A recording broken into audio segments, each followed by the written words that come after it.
Hi friends, welcome to shivyatimes. இன்னைக்கு வீடியோல நம்ம கருப்பு மாடு கண்ணு போட்டத பத்தி தான் முழுமையா பார்க்க போறோம். வீடியோவை ஸ்கிப் பண்ணாம முழுமையா பாருங்க. வீடியோ நல்லா இன்ட்ரஸ்டிங்கா இருக்கும். நீங்க நம்ம சேனலை ஃபர்ஸ்ட் டைம் பார்க்கறவங்களா இருந்தா Subscribe பண்ணிக்கோங்க. அப்படியே பக்கத்துல இருக்க பெல் பட்டனை பிரஸ் பண்ணிட்டு அதுல ஆல்ங்கிற ஆப்ஷனை செலக்ட் பண்ணிக்கோங்க. இப்போ வாங்க நம்ம வீடியோக்குள்ள போகலாம். இந்த மாடு தான் நண்பர்களே கண்ணு போடுற மாதிரி இருக்கு. மாடு கண்ணு போடுறதுக்கு ஒரு 2-3 நாளைக்கு முன்னாடியே வந்துட்டு மாட்டோடைய பிறப்புறுப்புல இருந்து வெள்ளை கலர்ல ஒரு திரவம் வர ஆரம்பிக்கும். அதுவே ஒரு அறிகுறியா நம்ம கருதிக்கலாம். இப்போ பாத்தீங்கன்னா நம்ம மாட்டுக்கு இதே மாதிரி தான் இருக்கு. எப்பவும் நாங்க மாட்டுக்கு சினை ஊசி போட்டோம்னா அந்த தேதியை ஒரு டைரியில எழுதி வச்சுக்குவோம்.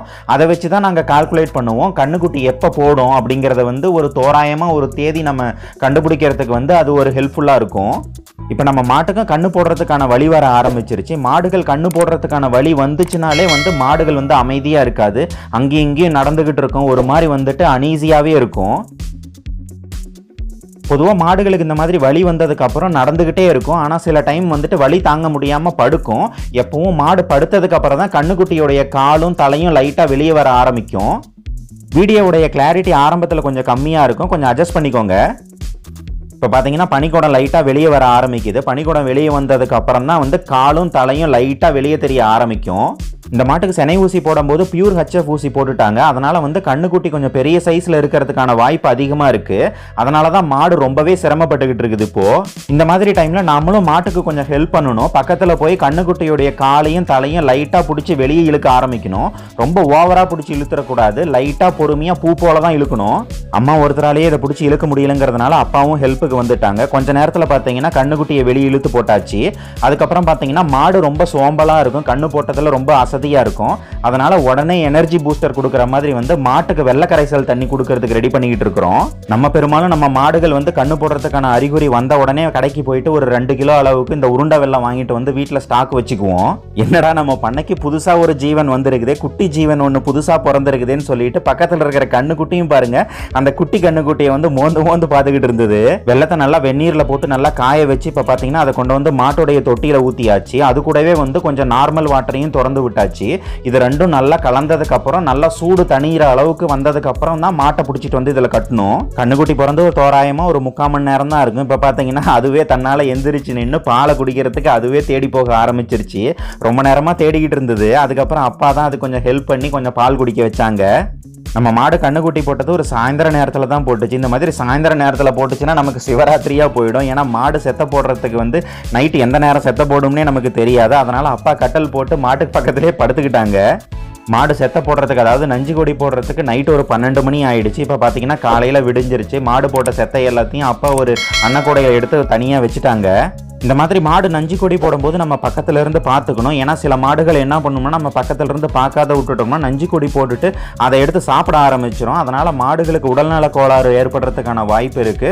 பாலும் பெருமளவு பாதிக்கப்பட்டுரும். அதுக்கப்புறம் நம்ம கண்ணுக்குட்டியுமே பார்க்கறதுக்கு நல்லா அழகா இருக்கு. மாடு மாதிரியே இருக்குது. அதே பேட்டர்ன்ல பிறந்திருக்குது. கருப்பு வெள்ளையில நெத்தியில பொட்டோட கண்ணுக்குட்டி பார்க்கறதுக்குமே நல்லா வாட்ட சாட்டமா இருக்கு. சுழி சுத்தமா பார்க்கறதுக்கு நல்லா அருமையா இருக்குது. இதுல இரண்டாவது மகிழ்ச்சியான செய்தி என்னன்னு பார்த்தோம்னா இது கெடேரி கண்ணுக்குட்டி. அதனால எங்களுக்கு டபுள் சந்தோஷமா போச்சு. நேற்றுக்கு நைட்டே அம்மா கண்ணுக்குட்டி குடிச்சது போக மீதி இருந்த ஃபர்ஸ்ட் சீம்பாலை எல்லாத்தையும் கறந்து வச்சுட்டாங்க. இப்போ பார்த்தீங்கன்னா காலையில் கண்ணுக்குட்டி குடிச்சது போக மீதி இருக்கிற செகண்ட் சீம்பாலை எல்லாத்தையும் அப்பா கறந்து எடுத்துக்கிட்டு இருக்காங்க. இந்த பால் கொஞ்சம் கம்மியாக தான் இருக்கும். அதனால சுமார் ஒரு 3/4 லிட்டர் அளவுக்கு தான் இன்னைக்கு நமக்கு பால் கிடைச்சது. நேற்று நைட்டு கறக்கும் போது ஃபர்ஸ்ட் சீம்பால் கொஞ்சம் சேர்த்தியே இருந்தது. சுமார் ஒரு 2 லிட்டர் அளவுக்கு சீம்பால் நேற்று நைட்டு கறந்தோம். இது 2வது பாலுங்கிறதுனால பால் பார்க்கறதுக்கு கலர் கொஞ்சம் கம்மியா இருக்குது. இதுவே நேற்று கறந்த பால் நான் இப்போ உங்களுக்கு காட்டுறேன் பாருங்க. நல்லா டார்க் மஞ்சள் கலர்ல இருக்கும். இதுதான் பார்த்தீங்கன்னா நேற்று கறந்த பால். இது உங்களுக்கு நல்லா இது மஞ்சள் கலர்ல இருக்குது. இப்போ பார்த்தீங்கன்னா நேற்று கறந்த ஃபர்ஸ்ட் சீம்பாலையும் இப்போ கறந்த 2வது சீம்பாலையும் ரெண்டையும் ஒன்றா சேர்த்து கலந்து அதுக்கப்புறம் இதில் சக்கரை பொடியும் கொஞ்சம் சேர்த்து ஏலக்காய் பொடியும் சேர்த்து இதை நம்ம வேக வச்சு எடுக்க போகிறோம். வேக வச்சு எடுத்தால் இதுக்கு பேர் சீம்புன்னு சொல்லுவோம் எங்கள் ஊர் சைடில். சின்ன பசங்கள்லேருந்து பெரியவங்க வரைக்கும் இந்த சீம்பு ரொம்பவே ஒரு பிடிச்சமான ஒரு உணவு. சின்ன வயசாக இருக்கும்போது மாடு எப்படா கண்ணு போடும்னு சொல்லி நாங்கள் பார்த்துக்கிட்டே இருப்போம். ஏன்னு சொன்னால் அப்போ தான் நமக்கு இந்த சீம்பால் கிடைக்கும். யார் யாருக்கெல்லாம் இந்த சீம்பு ரொம்பவே பிடிக்குங்கிறத பற்றி நீங்கள் கமெண்ட்டில் சொல்லுங்கள். சிட்டி சைடில் சென்னை பக்கம் இப்போலாம் வந்துட்டு விற்கிறாங்க. ஸ்ட்ரீட்டில் வந்து ஒரு தட்டு வச்சு அதில் சின்ன சின்ன கீத்தா போட்டு விற்கிறாங்க. அது சீம்பா என்னானே தெரியல, ஆனால் வெள்ளை கலரில் பார்க்கறதுக்கு கேக் மாதிரியே இருக்கும். எப்பவும் கண்ணுக்குட்டி பிறந்த உடனே ஃபஸ்ட்டு கண்ணுக்குட்டியை தான் இந்த பாலை குடிக்க வைக்கணும். ஏன்னா இந்த பாலில் வந்து கண்ணுக்குட்டிக்கு தேவையான நிறைய சத்துக்கள் இருக்குது. இது மூலியமாக தான் கண்ணுக்குட்டிக்கு வந்து நோய் எதிர்ப்பு சக்தியும் அதிகம் கிடைக்கும். அதனால் வந்து கண்ணுக்குட்டிக்கு தான் இந்த பால் ஃபஸ்ட்டு கொடுக்கணும். கண்ணுக்குட்டி நல்லா குடிச்சு முடிச்சதுக்கு அப்புறம் மீதி பால் இருந்தால் மட்டும்தான் நம்ம கறக்கணும். சர்க்கரை, ஏலக்காய் பொடி எல்லாத்தையும் கலந்து குக்கருக்குள்ளே சீம்பாலை வச்சுட்டு வேக வைக்க ஆரம்பிச்சாச்சு. விசில் போட்டு ஒரு 3 விசில் வந்ததுக்கு அப்புறம் ஆஃப் பண்ணி எடுத்தா நமக்கு சுவையான சீம்பு ரெடி ஆயிடும். மாட்டில் பால் கறந்து எல்லாம் ரெடி பண்ணி வைக்கிறதுக்கே ரொம்ப நேரம் ஆகிப்போச்சு. கட்டுத்தரை எல்லாத்தையும் சுத்தம் பண்ணி முடிச்சுட்டு மாட்டுக்கு காலையில் தாலி ரெடி பண்ணிக்கிட்டு இருக்காங்க அப்பா. கொஞ்சமாக தவிடு போட்டுட்டு அது கூடவே கொஞ்சம் உப்பு போட்டுட்டு தண்ணி ஃபுல்லாக வச்சுட்டு மாட்டை பிடிச்சிட்டு வந்து கட்ட வேண்டியது தான். மாடு பார்த்தீங்கன்னா தண்ணி ஒரு வாய் குடிக்குது. பின்னாடி திரும்பி நம்ம கண்ணுக்குட்டி இங்கே தான் இருக்குதா, எங்கேயாவது போயிடுச்சான்னு சொல்லி திரும்பி பார்த்துக்கிட்டே இருந்தது. மாட்டுக்கு தண்ணி காட்டிட்டு இப்போ பார்த்தீங்கன்னா ஆட்டுக்கட்டு தரை எல்லாத்தையும் சுத்தம் பண்ணி எடுத்துக்கிட்டு இருக்கோம். நம்மக்கிட்ட இப்போ மொத்தமாக 3 ஆடுகள் இருக்குது. இதில் 2 கெடை ஆடு, 1 வந்து பொட்டையாடு. இந்த பொட்டையாடு வந்து இப்போ செனையாக இருக்குது. வயிறு பார்த்தீங்கன்னா உங்களுக்கே தெரியும். இன்னும் ஒரு வாரத்துக்குள்ளே குட்டி போட்டுருன்னு நினைக்கிறேன்.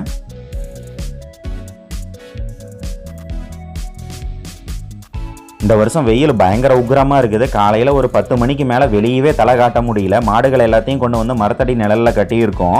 இந்த வெள்ளை மாடும் செனையாக இருக்குது. அந்த 2 கண்ணுக்குட்டிகளும் இப்போ செனையாக இருக்குது. ஃபஸ்ட்டு நம்ம பெரிய கருப்பு மாடு கண்ணு போட்டுச்சுல்ல, அதுக்கப்புறம் ஸ்டெப் பை ஸ்டெப்பாக இந்த வெள்ளை மாடு கண்ணு போடும். அதுக்கப்புறம் அந்த பக்கம் இருக்கிற வெள்ளை கண்ணுக்குட்டி கண்ணு போடும். அதுக்கப்புறம் கடைசியாக அந்த சின்ன கண்ணுக்குட்டி கண்ணு போடும். ஒரு வழியாக கட்டுத்தர வேலை எல்லாத்தையும் முடிச்சுட்டு வரதுக்கே காலையில் 10 மணிக்கு மேலே ஆயிடுச்சு. சுடுதண்ணி கொஞ்சம் வச்சு இப்போ கண்ணு போட்ட மாட்டை வந்து சுத்தமாக குளிப்பாட்ட போகிறோம். எப்பவும் இந்த மாதிரி மாடு கண்ணு போட்டதுக்கப்புறம் நஞ்சு கொடி போட்டதுக்கப்புறம் வந்து மாடை இந்த மாதிரி சுத்தமாக சுடுதண்ணியால் குளிப்பாட்டி விடணும். கண்ணு போடுற டைமில் மாட்டோடைய உடம்புல இருந்து நிறையா திரவங்கள் வெளியே வரும். இதில் வந்து நிறையா ரத்தமும் கலந்து வரும். அது மாட்டோடைய உடம்பு ஃபுல்லாக அங்கங்கே படர்ந்து இருக்கும். இதனால் மாட்டுக்கு வந்து நோய் தொற்று ஏற்படுறதுக்கான வாய்ப்பு அதிகமாக இருக்குது. அதனால் நம்ம மாடை வந்து சுத்தமாக பொறுமையாக நீட்டாக கழுவி எடுக்கணும். இது வெயில் சீசனுங்கிறதுனால மாட்டுக்கு குளிப்பாட்டும் போது வந்து சுடுதண்ணி வந்து ரொம்பவே கம்மியான சூடாக இருக்கிற மாதிரி தான் ஊற்றி விடணும். அதனால் வந்து பச்சை தண்ணி நிறையா கலந்து கை நல்லா லைட்டாக வெதுப்பாக இருந்தாலே போதும். அந்த அளவுக்கு இருந்தால் நம்ம மாட்டுக்கு ஃபுல்லாக ஊற்றி விட்டு க்ளீன் பண்ணி எடுக்கணும்.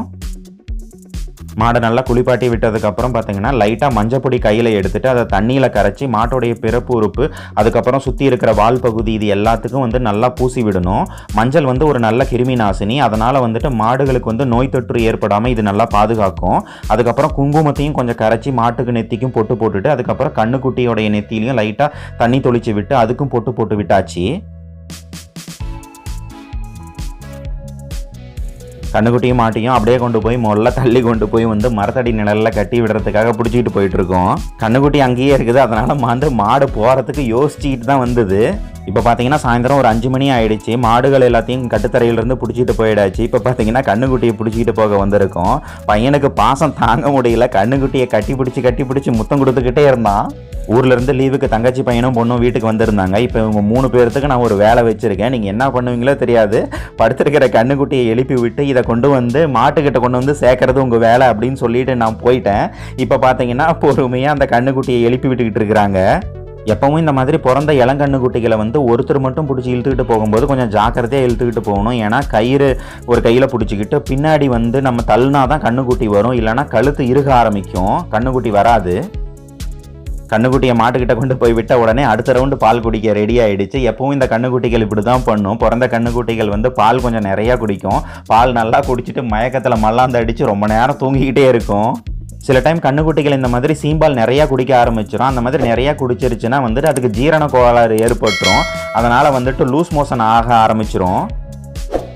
நம்ம ஏற்கனவே மாடுகளுக்கு தேவையான பசுந்தீவனத்தை எல்லாத்தையும் வெட்டிக்கிட்டு வந்து நம்ம ஷெட்டுக்குள்ளே ஒரு ஓரமாக போட்டிருந்தோம். அது இப்போ கொஞ்சம் நல்லா முத்தி போயிருக்கிறதுனால வந்துட்டு கீழே ஃபுல்லாக வந்து தண்டு ரொம்ப பெருசாக இருந்தது. அதனால் அப்பா வந்து கீழ்த்தண்டை எல்லாத்தையும் வெட்டி தனியாக போட்டுட்டு மேலே இருக்கிற சோவையை மட்டும் தனியாக வெட்டி கொண்டு போய் இப்போ கண்ணுக்குட்டிகளுக்கும் மாடுகளுக்கும் போடுறதுக்கு ஆரம்பிச்சிட்டாங்க.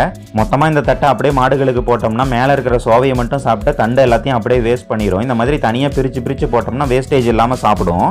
அவ்வளோதான் நண்பர்களே இன்றைக்கான வீடியோ. இந்த வீடியோவை இது வரைக்கும் முழுமையாக பார்த்ததுக்கு ரொம்பவே நன்றி. இந்த வீடியோ உங்களுக்கு பிடிச்சிருந்ததுன்னா லைக் பண்ணுங்கள், உங்கள் ஃப்ரெண்ட்ஸுங்களுக்கு எல்லாத்துக்கும் ஷேர் பண்ணுங்கள். மறக்காமல் நம்ம சிவ்யா டைம்ஸ் சேனலை சப்ஸ்கிரைப் பண்ணுங்கள். தேங்க்யூ.